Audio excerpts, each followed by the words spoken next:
Well, shortly before Trump made those comments, his defense secretary, Pete Hegseth, told a House committee that the Pentagon is asking for a war-fighting budget. Hegseth says the military needs $1.5 trillion for the next fiscal year. That's a 44% increase.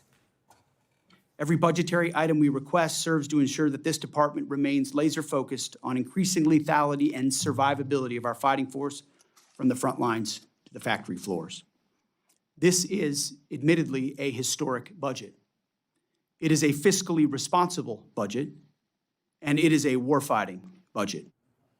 Al Jazeera's Heidi Jo Castro reports from Capitol Hill. The war against Iran has cost the U.S. at least $29 billion in the 74 days that it's been waged, and that is in munitions and equipment alone, not counting damage to military bases. The U.S. Defense Secretary was back on Capitol Hill asking Congress for more money, $1.5 trillion, to fund the military over the next year.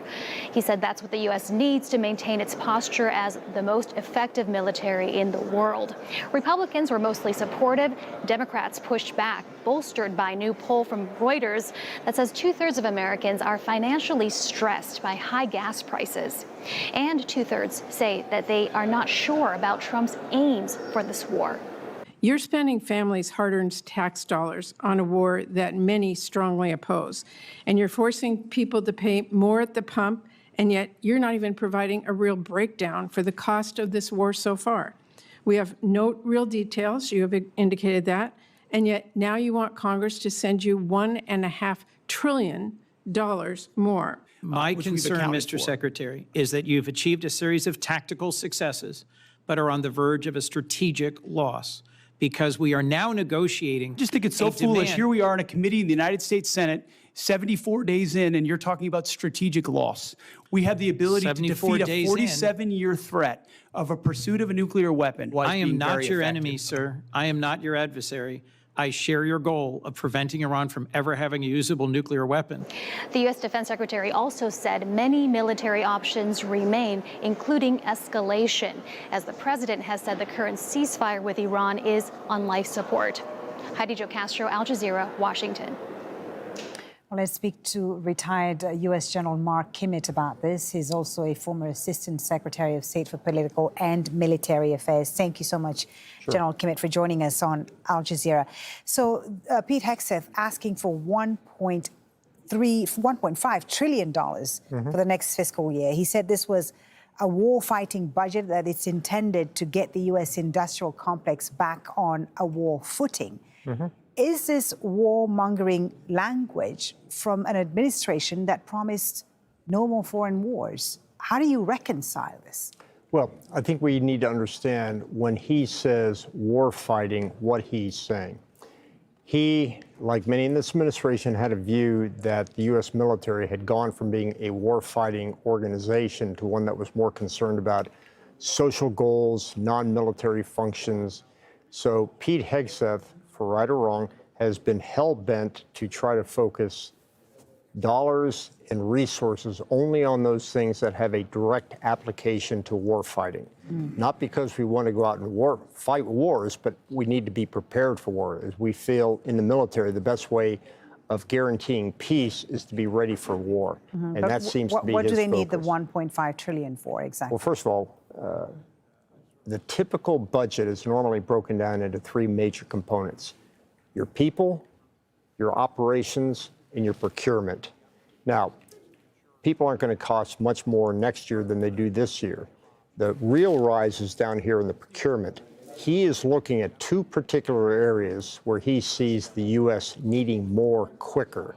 Number one is the F-47 sixth-generation aircraft, and the second one is the number of ships in the U.S. Now, all of those are on board, but he's just trying to accelerate the procurement and the delivery of those in order to get them ready to go sooner, which means you're going to have that incremental increase in the defense budget that we're talking about. All right. Now, the Pentagon has said that the Iran war has cost $29 billion so far, but economists and lawmakers have suggested that the cost, the ultimate cost, could reach up to $1 trillion when you factor in the economic ripple effects.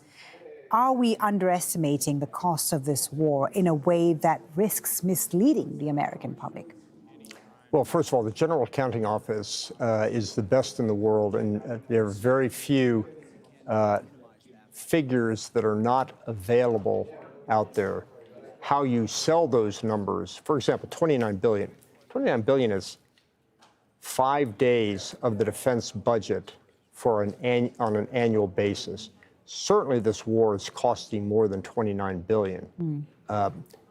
But do you factor in the salaries that are already being paid as a cost? No, because they would have been paid one way or the other. Right. So the 29 billion is the marginal cost.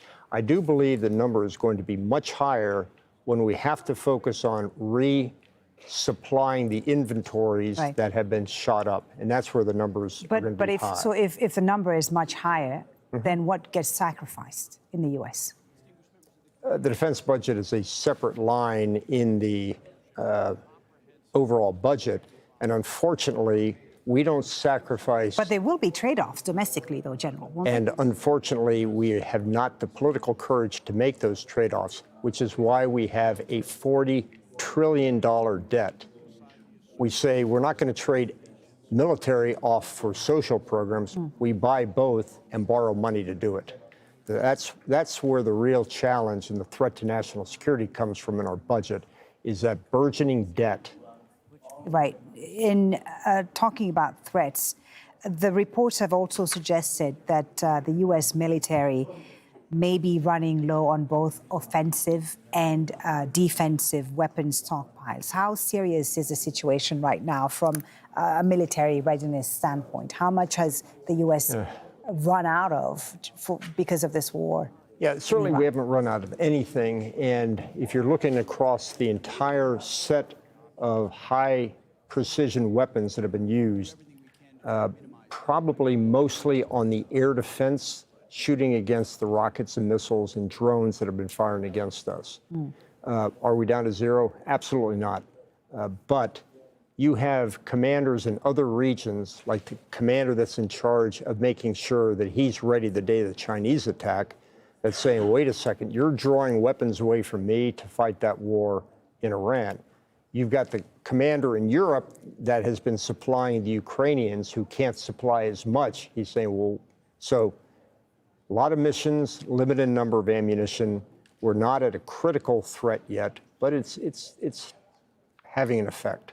It is, and President Trump seems to want to have this war end. He's on his way now to Beijing to meet the Chinese. He says he'll talk to Xi Jinping about the war, but that he doesn't need China's help in ending the conflict. What did you make of that?